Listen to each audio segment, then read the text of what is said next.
ஒரு காலத்தில் சிவபெருமான் இந்த ஞானப்பழம் யாருக்கு என்று முருகன் மற்றும் விநாயகரை சோதித்தார். உலகை 3 முறை சுற்றி வருபவருக்கே இந்த பழம் கிடைக்கும் என்றார் சிவன். விநாயகர் என் பெற்றோர்களை உலகம் என்று உணர்ந்து சிவன் பார்வதியை 3 முறை வலம் வந்து ஞானப்பழத்தை பெற்றார். இதைக் கண்ட முருகன் மனம் வருந்தினார்.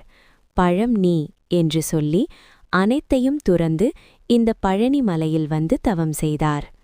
அங்கே அவர் ஆயுதமின்றி ஒரு தண்டம் மட்டும் ஏந்தி தண்டாயுதபாணியாக அருளினார். சித்தர் போகர் முருகனை நவபாஷாண சிலையாக உருவாக்கினார்.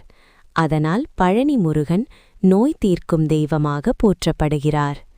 இன்றும் பழனி மலையேறி வரும் ஒவ்வொரு பக்தருக்கும் முருகன் சொல்லும் ஒரே உண்மை, ஞானமும் துறவுமே வாழ்க்கையின் உயர்ந்த சக்தி.